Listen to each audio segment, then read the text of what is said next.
Nobody cares about you the way you keep hoping they will. And I don't mean that as an insult. I mean it as a wake-up call, because a lot of your stress right now isn't coming from people being cruel. It's coming from you waiting for someone to notice you're not okay, waiting for a message, waiting for an apology, waiting for them to finally get it. And while you're waiting, your life is on pause. Most people are not studying you. They're not tracking your mood. They're not replaying your words at night. They're trying to survive their own day, their own bills, their own anxiety, their own relationships, their own image. Even the ones who love you can be emotionally unavailable, not because they hate you, because they're full. So when you take everything personally, every silence, every delay, every cold tone, you end up doing the worst trade possible. You trade your peace for their attention. You start explaining yourself too much. You start chasing clarity from people who don't even know how to be clear with themselves. You start performing like you're being watched when nobody's actually watching. And that's the truth that sets you free. When you accept that you're not the center of everyone's mind, you stop living like you're on trial. You stop trying to manage every opinion. You stop letting your mood depend on reactions you can't control, and you start doing the only thing that works long-term. You bring your focus back to yourself. Because the world doesn't respond to hidden pain. It responds to visible strength. People don't sit down and analyze your reasons. They notice your standards, your discipline, your boundaries, your results. They notice when you stop begging to be chosen and start choosing yourself. If you've been tired of caring more than people care back, if you've been tired of overthinking, waiting, chasing closure, this episode is for you. Subscribe to the channel. And now, let's start at the foundation, because everything changes the moment you accept this first truth. No one is coming to rescue you. No one is coming to rescue you. And I know that sentence can hit like a punch, because part of you still wants to believe that if you just hold on a little longer, someone will finally show up in the exact way you needed, at the exact moment you needed it, and they'll understand without you explaining. They'll stay without you begging.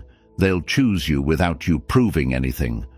But life doesn't work like that, and the longer you wait for it, the more you quietly hand your future over to chance. Most people don't realize they're waiting. They think they're being patient, being loyal, being a good person. But underneath that story, there's a hidden deal they keep making with the world.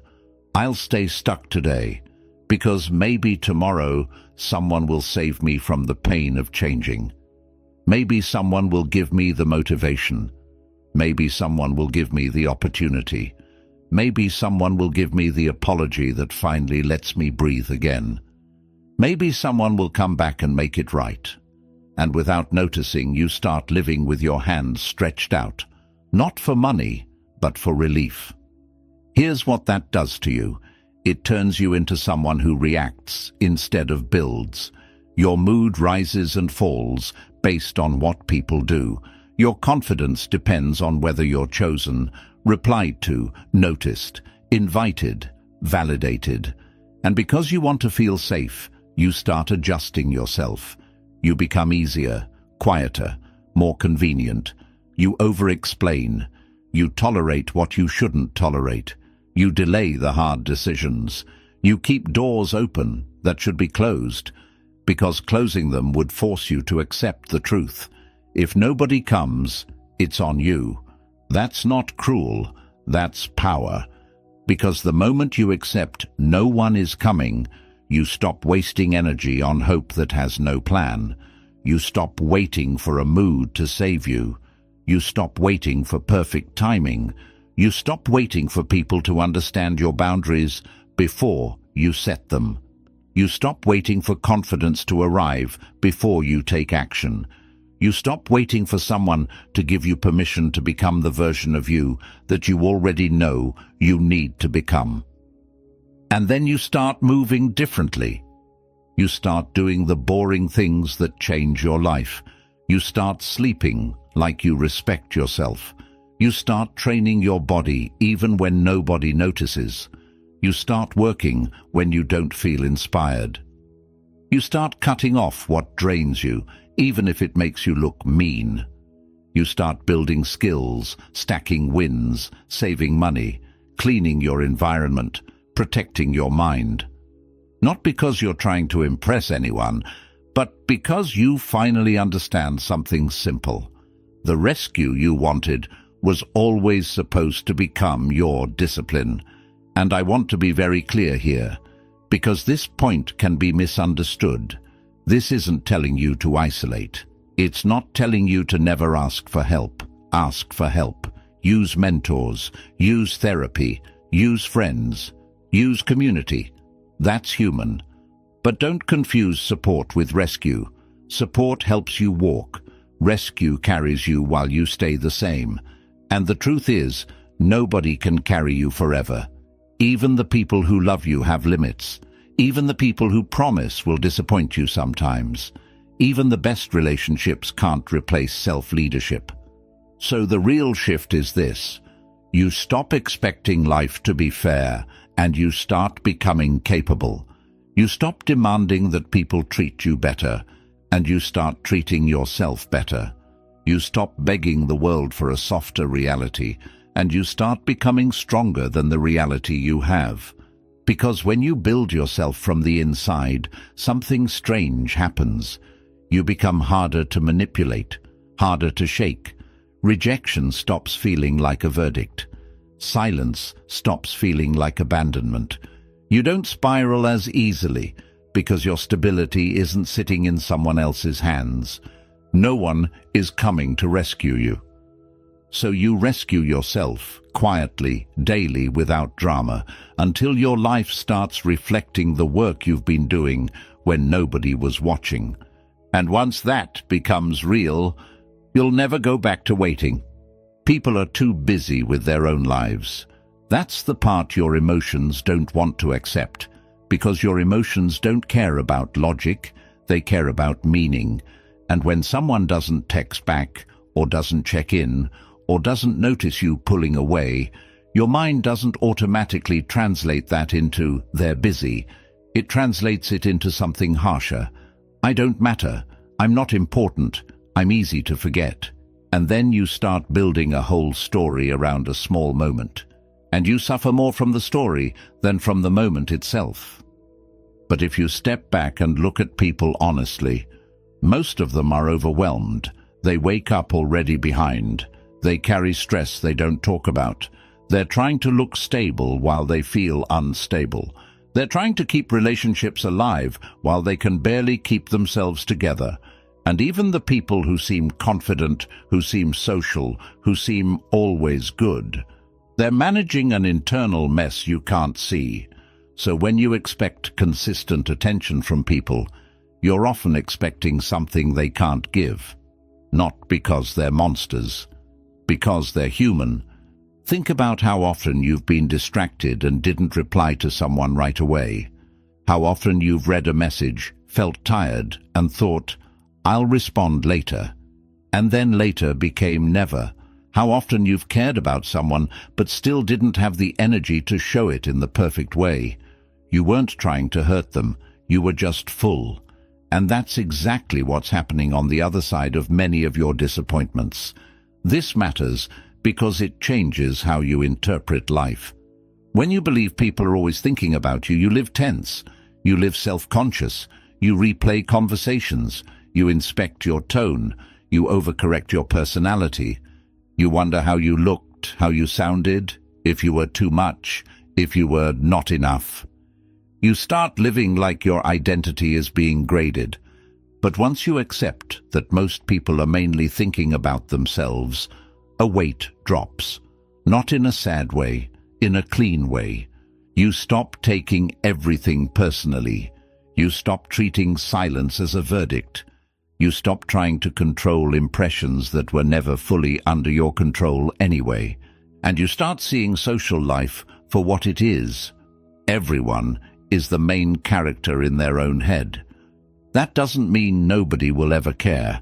It means you can't build your self-worth on being remembered, included, chosen, or constantly checked on, because that foundation depends on how stressed, busy, and emotionally capable other people are in a given week.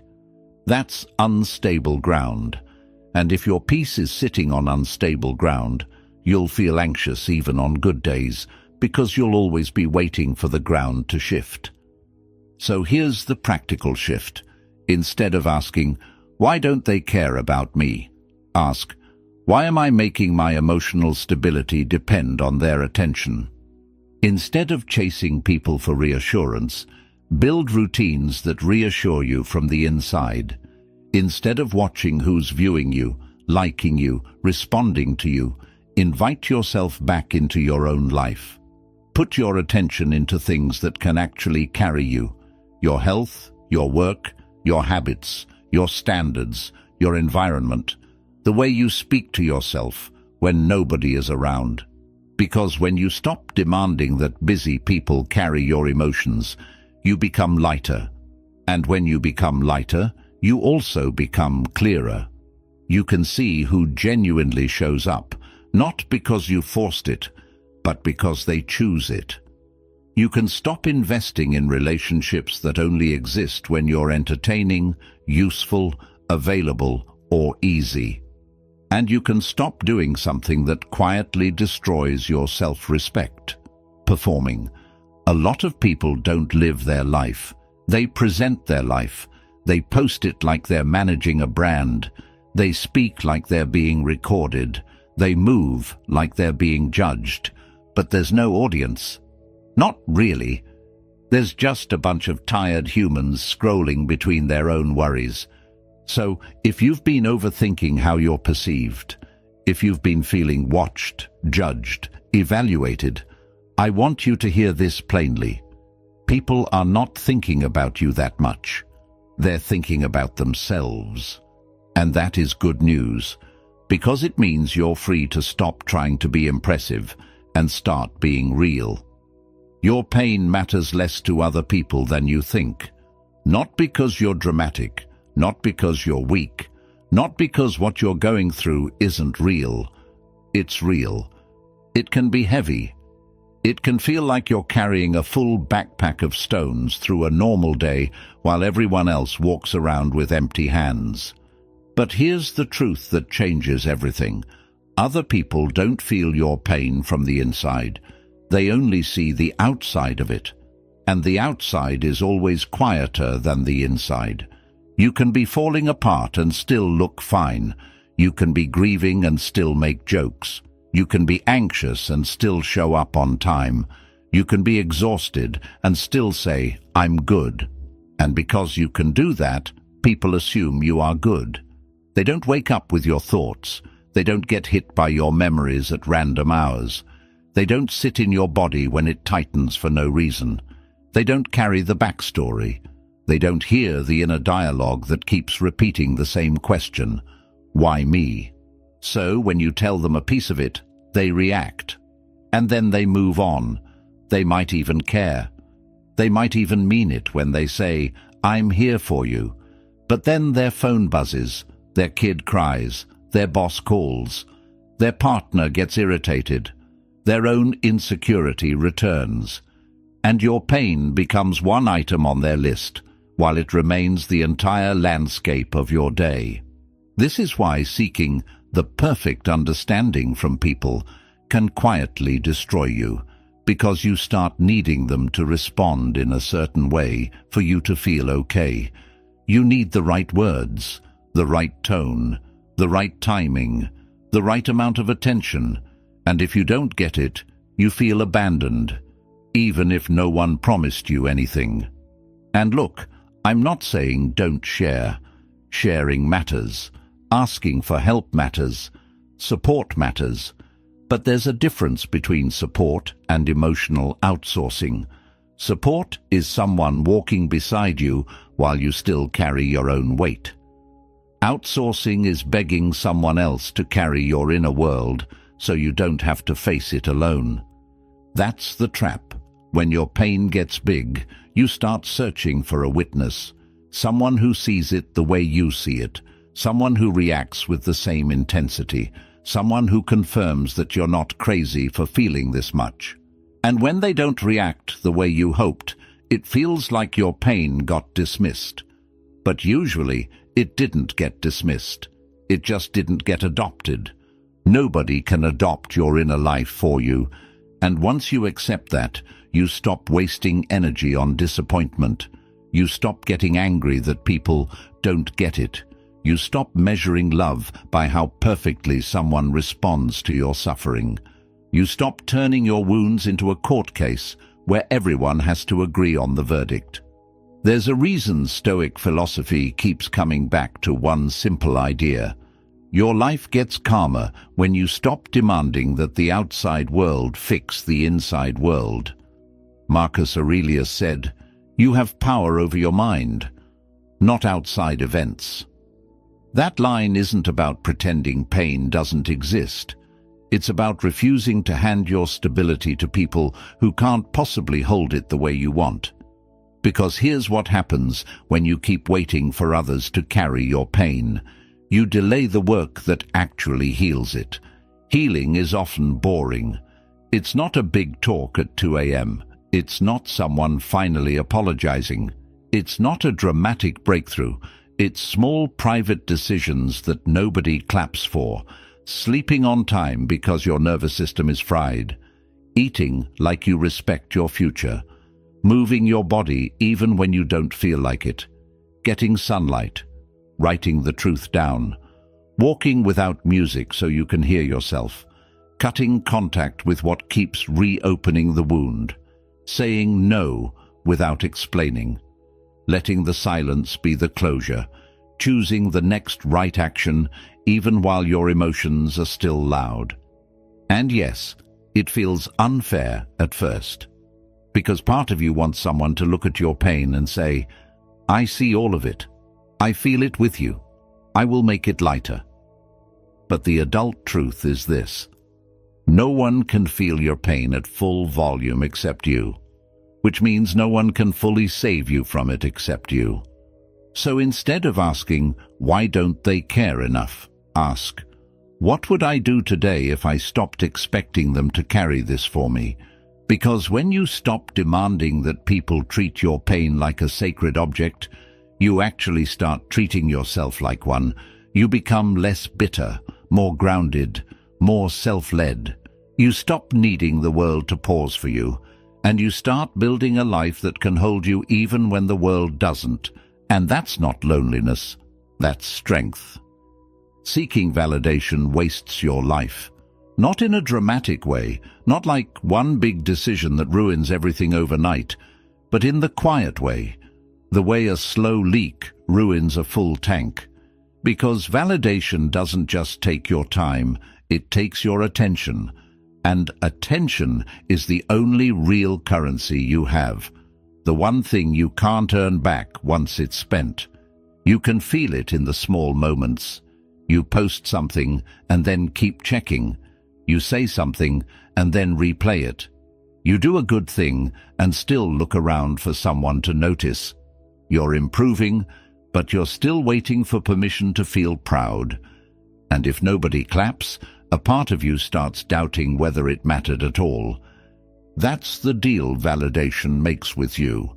I'll let you feel okay, but only if somebody else confirms it. And when you accept that deal, you basically rent your self-worth from other people. You don't own it. You borrow it. You keep it as long as the crowd is in a good mood, as long as your partner responds the way you want, as long as your friends react, as long as strangers agree with your choices, as long as you're chosen, included, praised, noticed, and approved. It feels normal because everyone does it. But look at the cost. When you tie your value to other people's reactions, you become easier to control. A compliment can lift you too high, and one cold message can drop you too low. A scene without a reply can ruin your focus. A little criticism can make you shrink. A lack of attention can make you chase. And suddenly, you're not living your life anymore. You're managing your image of it, like you're constantly negotiating with an invisible judge. This is why validation is addictive. It's not because you're shallow, it's because your mind learns fast. It learns, when they approve, I feel safe. So you start optimizing for that feeling. You start choosing what will be liked, not what is true. You start saying what will be accepted, not what you mean. You start staying quiet to avoid disapproval. You start tolerating disrespect because confrontation might cost you a connection. You start watering down your standards because you don't want to be the difficult one. And the darkest part is how it keeps you stuck. Because growth often looks ugly at first. Discipline looks boring. Boundaries look rude to people who benefited from you having none. Focus looks like distance. Self-respect looks like arrogance to someone who's used to you being small. So if you need validation to move forward, you will hesitate every time your improvement risks making someone uncomfortable. You'll keep returning to the old version of you, the version people recognize, the version that gets quick approval, even if that version slowly kills your peace. Epictetus put it cleanly: if you want to be free, don't wish for others to behave as you wish, and that includes their approval. Because freedom isn't loud. Freedom is calm. It's the ability to keep doing the right thing, even when nobody is cheering. So what do you do with this, practically, without turning into a cold robot? You build an inner scorecard, not a fake, I don't care what anyone thinks mask, but a real private standard that doesn't change based on someone's mood. You start asking different questions at the end of your day.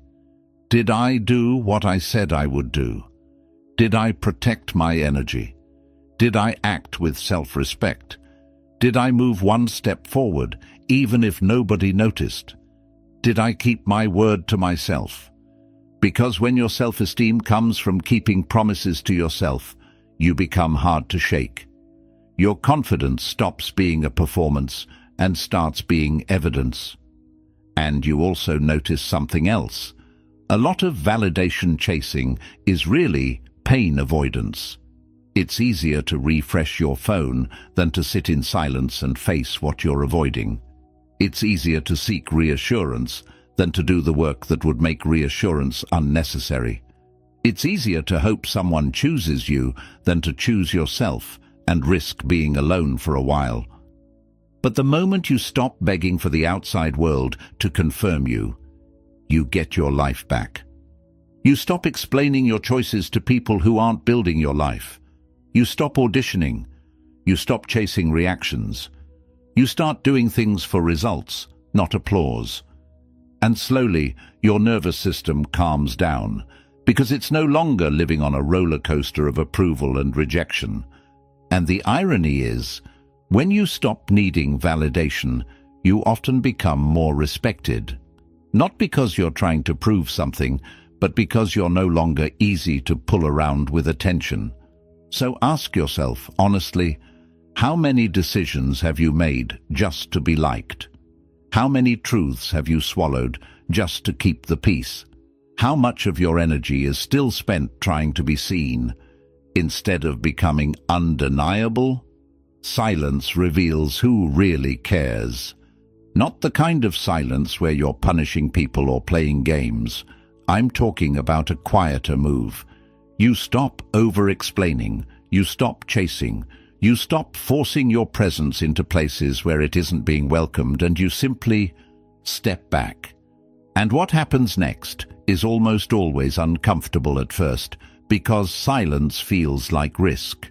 When you're used to being the one who keeps things alive, sending the text, checking in, smoothing tension, making sure nobody forgets you, silence feels like you're about to disappear. Your mind starts panicking. What if they don't reach out? What if they move on? What if I was never important? But that panic is exactly the point, Because if someone only stays connected when you perform, then what you had wasn't connection. It was consumption. A lot of people confuse effort with love. They think, I'm always there. I'm always available. I'm always explaining myself. So this must mean I'm loyal. I'm good. But sometimes what it really means is you're scared to be replaced. You're scared that if you stop pushing, the relationship will collapse. And if it collapses the moment you stop pushing, it was already collapsing. You were just holding it up alone.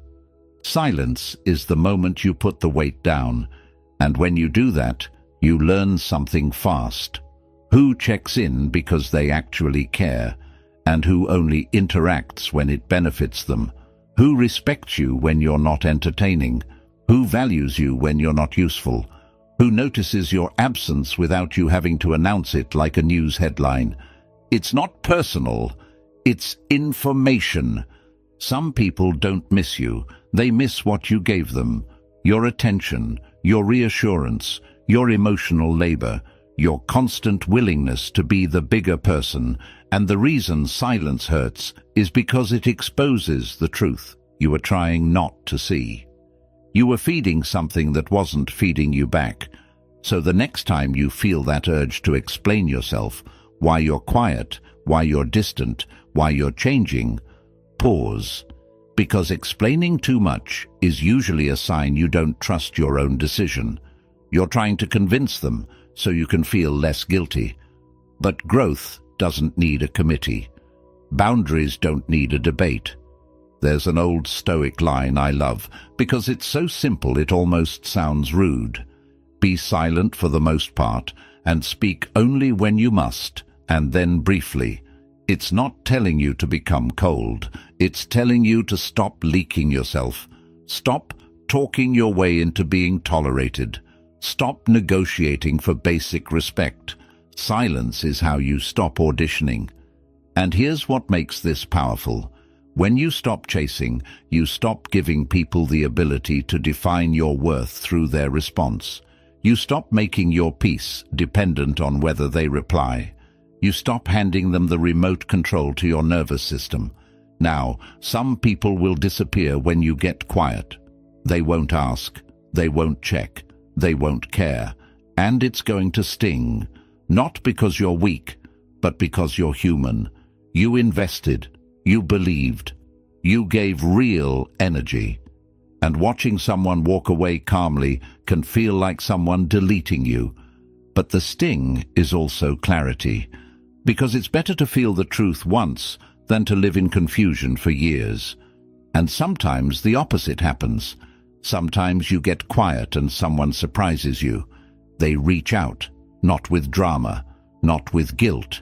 Just a simple, honest, "Hey, you've been on my mind. Are you okay?" And that moment matters because it's proof that real care doesn't require you to beg for it. It doesn't require you to perform. It shows up. So silence becomes a filter. It separates people who are connected to your soul from people who are connected to your availability. And if you're thinking, but what if everyone disappears? Then let that thought land for a second. Because if silence makes everyone vanish, then you weren't surrounded by people. You were surrounded by habits. And that's not a life. That's a loop. This is why stepping back is not losing. It's reclaiming. It's you finally saying, I'm not going to buy love with effort anymore. I'm not going to trade my peace for crumbs. I'm not going to keep proving I'm worthy of basic respect. Silence doesn't make you lonely. It makes you honest. It shows you what's real. And once you see what's real, you can stop wasting your heart on what isn't. Stop performing for an invisible audience. Because a lot of your anxiety isn't coming from real danger. It's coming from the feeling that you're being watched. Like every move is being evaluated. Like people are collecting evidence on you. Like one mistake will define you. Like you have to look right, sound right, be right all the time. But most of that pressure is imagined. Not imagined as in fake, but imagined as in your mind is creating an audience that isn't actually there. You walk into a room and you assume everyone notices your flaws. You post something and you assume everyone is judging your intention. You speak and you assume your tone is being analyzed.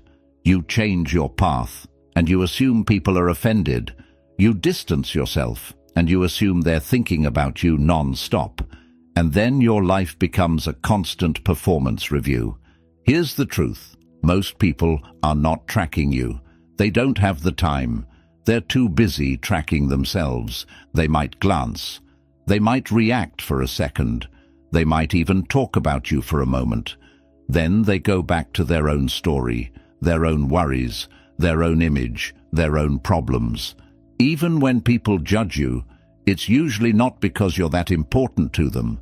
It's because judging you gives them a temporary feeling of control over their own insecurity. So when you perform for that invisible audience, you're working hard for a paycheck that doesn't exist. And performing is exhausting because it forces you to split into two people, the person you are and the person you're trying to look like. You start living in, how is this perceived, instead of, is this true for me? You choose what's safe instead of what's right. You avoid growth because it might look awkward at first. You stay predictable because unpredictability risks criticism.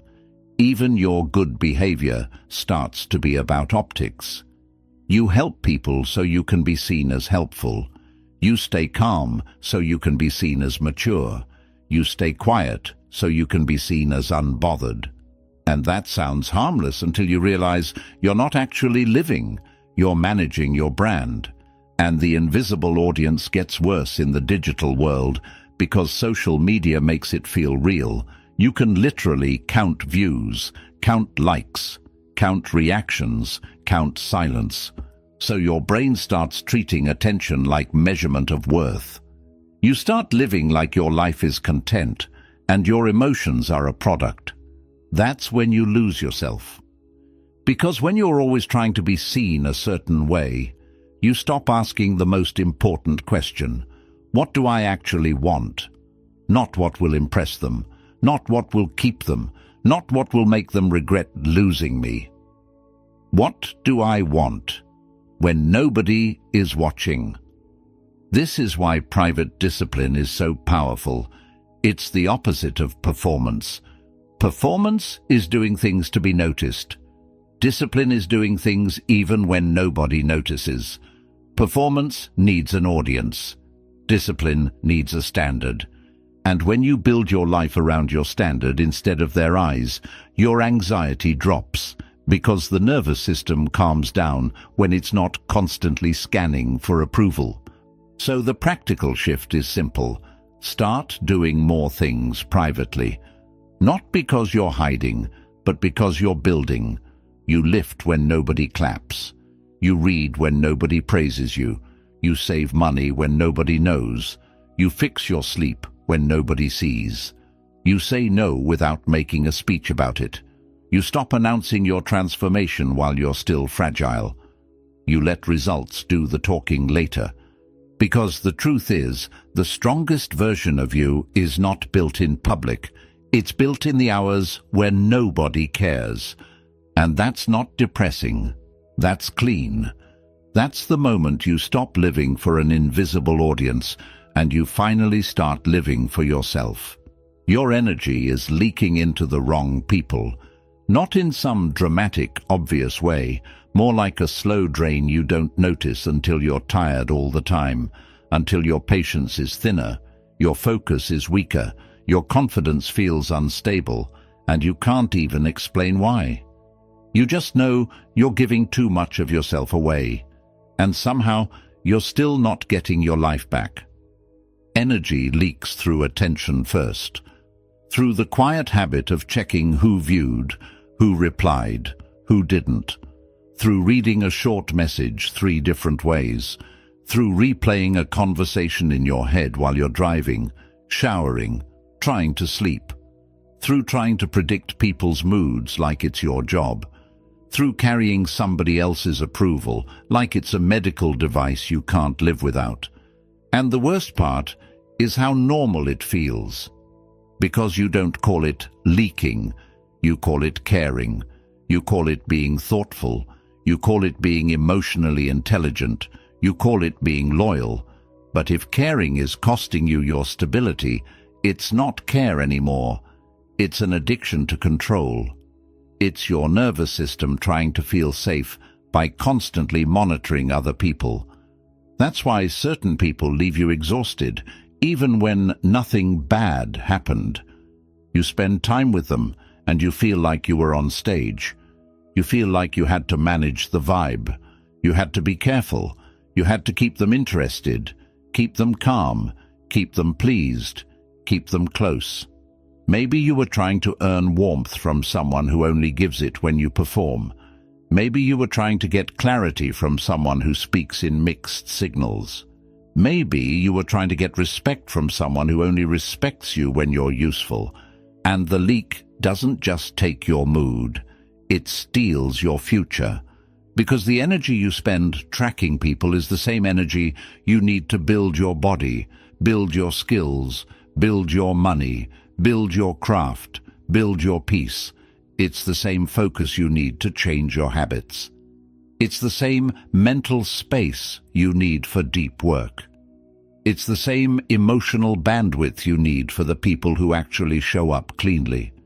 So the real question isn't, do they like me? The real question is, what does it cost me to keep trying with them? Some people cost you sleep. Some cost you self-respect. Some cost you your momentum. Some cost you your identity, because the longer you orbit them, the more you become a version of yourself that doesn't feel like you. A smaller version, a softer version, a version always waiting for the next signal. And if you're honest, you already know who those people are. They're the ones who keep you in your head, the ones who make you second-guess your instincts, the ones who disappear and reappear just enough to keep you attached, the ones who take without noticing they take, the ones who always have a reason, always have an excuse, always have a story, while you keep paying with your attention. Seneca had a line that hits hard because it's so simple. It is not that we have a short time to live, but that we waste much of it. That waste doesn't always look like laziness. Sometimes it looks like emotional labor for people who don't return it. Sometimes it looks like proving yourself to someone who benefits from you feeling unsure. Sometimes it looks like staying emotionally available to people who treat you like a backup plan. So what do? You stop romanticizing the drain. You stop calling it connection when it's really just attachment. You start treating your attention like money. You don't hand it out just because someone asks for it. You invest it where it grows something, where it builds you, where it strengthens you, where it makes your life quieter, not louder. That means you begin to notice patterns. Who only comes around when they need something? Who contacts you only when they're bored? Who never asks questions about your life but always has a crisis? Who makes you feel anxious instead of steady? Who makes you chase instead of choose? Who leaves you feeling like you have to earn basic respect? And then you make one clean decision. You reduce access. Not with drama, not with speeches, not with revenge. Just a shift in availability, a shift in response time, a shift in how much of your inner world you give to someone who hasn't proven they can hold it. You stop pouring into cups with holes. Because your energy is your life, it becomes your habits, it becomes your posture, it becomes your standards, it becomes your future. And if your future feels smaller lately, it's usually because too much of you is parked in places that don't deserve it. So take it back. Take it back from the endless explaining, from the constant checking, from the emotional chasing, from the people who make you feel like love is something you have to earn every day. And put it into something that can't ignore you. Put it into your body, your craft, your discipline, your boundaries, your peace. Because when your energy stops leaking into the wrong people, your life starts growing again, quietly, almost immediately. You don't need to explain your growth. That urge to explain is usually not about communication, it's about fear. Fear of being misunderstood, fear of looking different, fear of losing access to people who were comfortable with the old version of you. So you start doing this thing where you try to make your evolution sound acceptable. You try to soften it, translate it, justify it, prove it's not an attack on anyone. And the problem is, the more you explain, the more you hand people a vote on your life.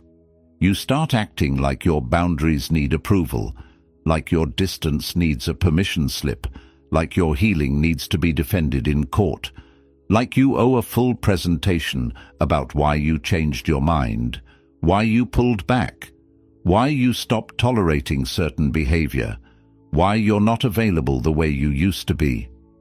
But growth is not a debate. Most of the time, the people demanding explanations aren't actually curious. They're uncomfortable, because your change forces them to face something they didn't want to face. Maybe they benefited from you being too forgiving, too open, too accessible, too easy to manipulate, too afraid to disappoint. When you start leveling up, emotionally, physically, financially, mentally, some people don't celebrate it. They question it. They label it. They try to shrink it. They say you're acting different, like that's a crime. And if you take the bait and start explaining, you're basically saying, "You're right. I should convince you that my growth is reasonable." But here's the truth. People don't need to understand your boundaries to respect them. They just need to accept that they're real. The need to explain usually shows up when you're still carrying guilt, when you still want to be seen as good, when you still want to be liked by everyone, including people who don't treat you well.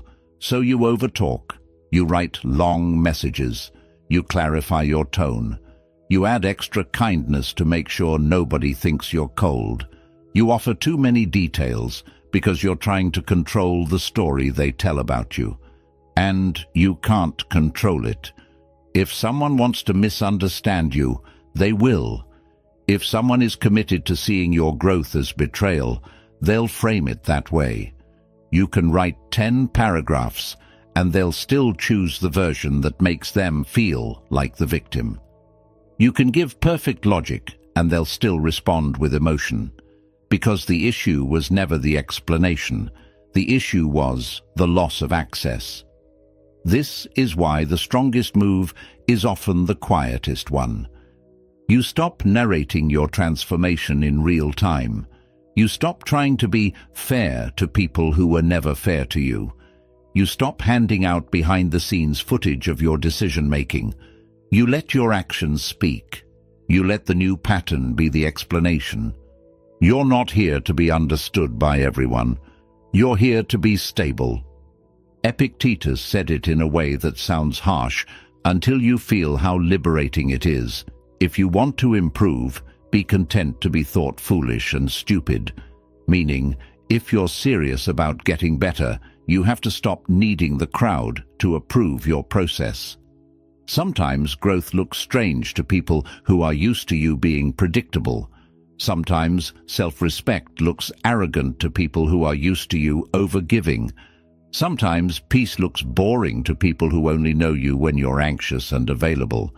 So yes, some people will question you when you stop explaining. They'll say, "What's wrong with you?"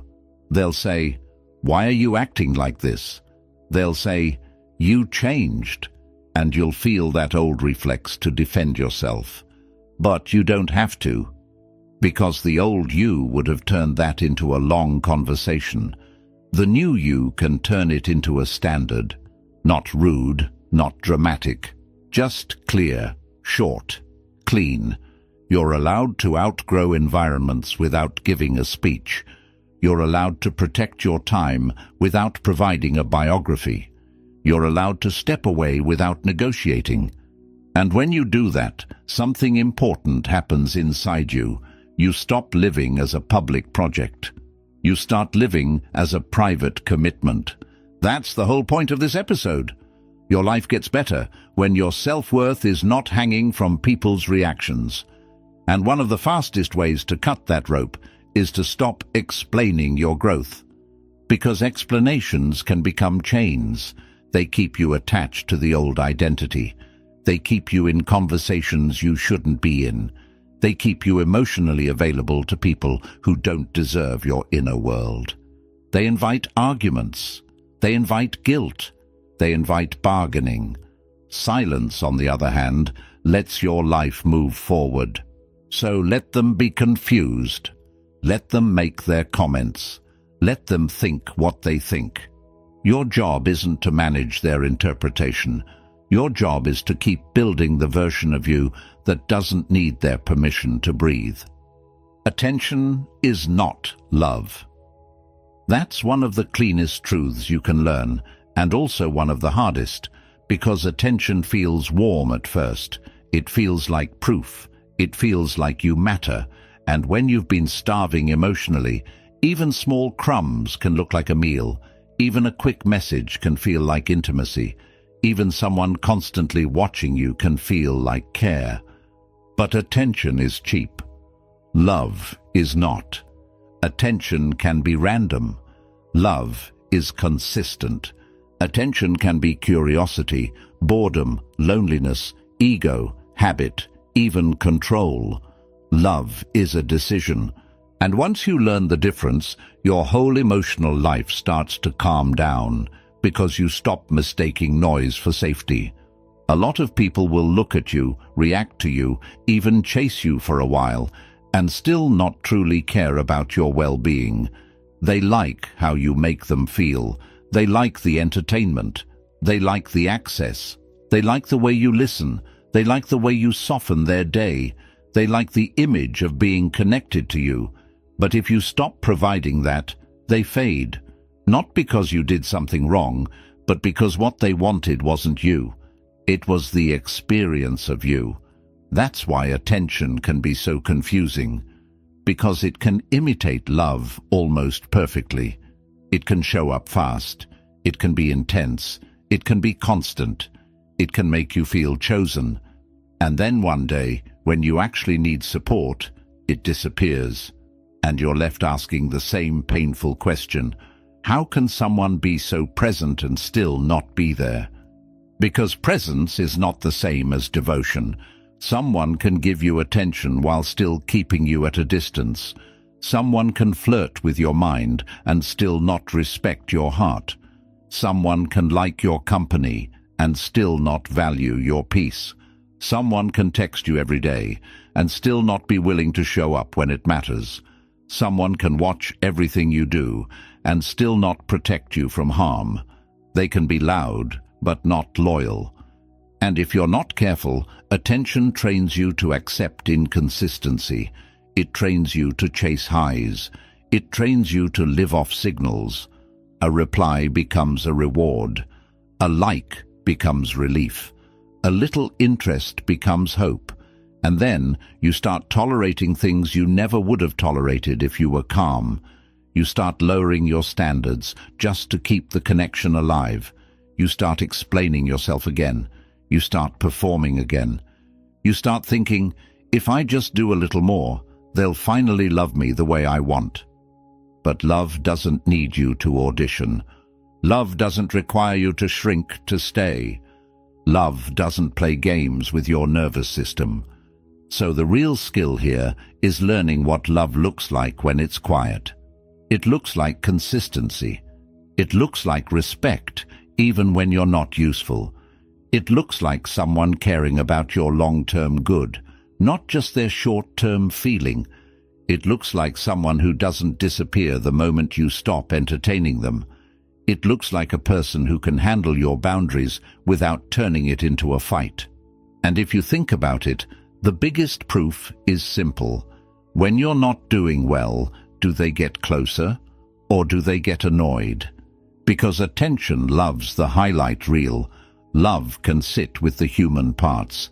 This is why so many people end up stuck in cycles with the wrong person, the wrong friend group, the wrong dynamic.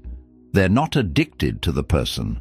They're addicted to the attention, the spikes, the sudden warmth, the feeling of being wanted.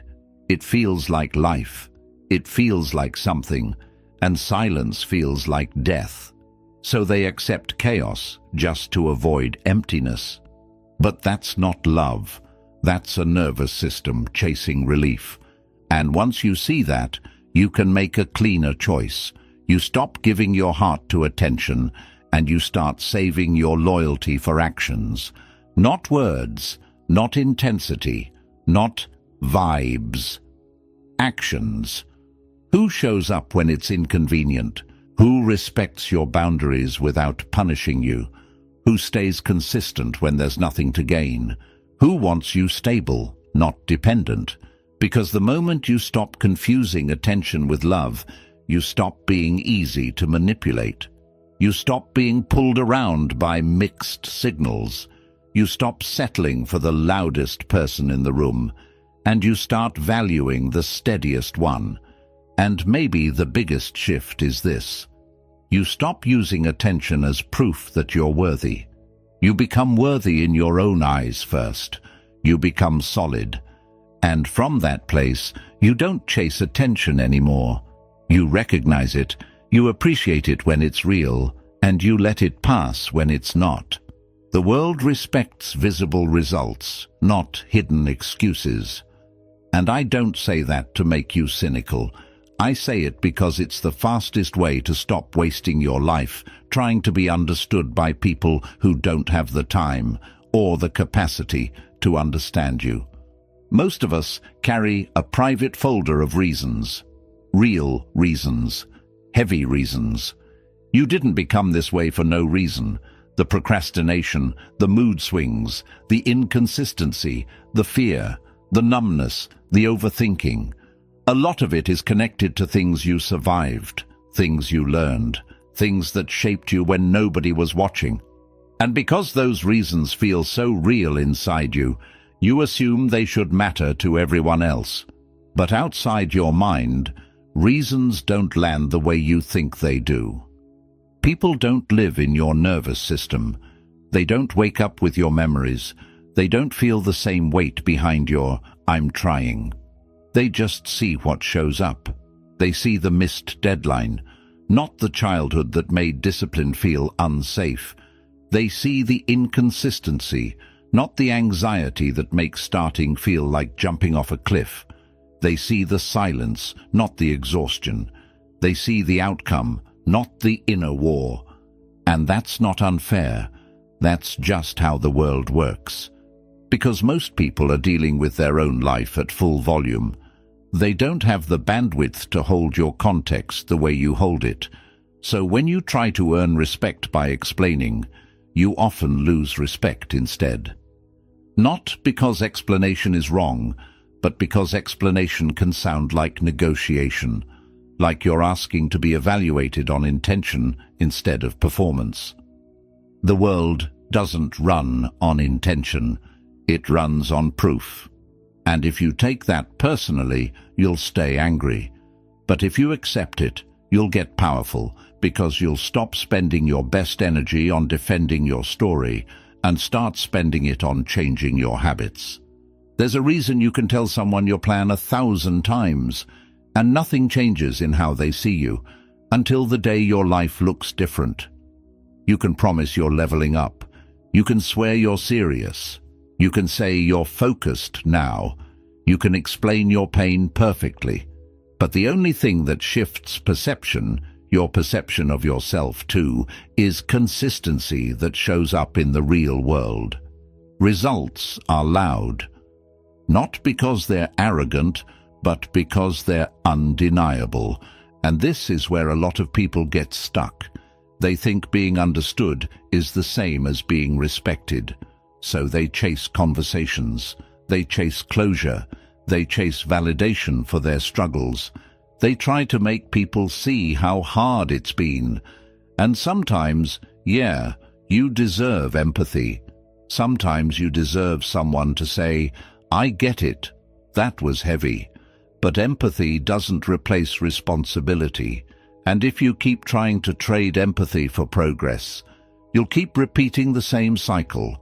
Explain, feel relieved for a moment, then go back to the same patterns, and then need to explain again. That's the loop.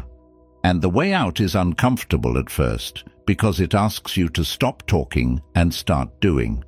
It asks you to accept that your private excuses, no matter how valid, don't build your future. Only your actions do. Marcus Aurelius has a line that cuts through all of this with brutal calm. Waste no more time arguing what a good man should be. Be one. It's not a moral lecture, it's a strategy. Less explanation, more embodiment. So here's the shift. You don't need to convince people you're changing. You need to build evidence. You don't need to win debates about why you're the way you are. You need to become the kind of person whose life speaks clearly. Because when you start stacking visible results, something changes in your mind first. You stop needing external reassurance. Your confidence stops being a mood and starts being a record. You did the work on Monday. You did it on Tuesday. You did it when you didn't feel like it. And now you have proof that you can rely on yourself.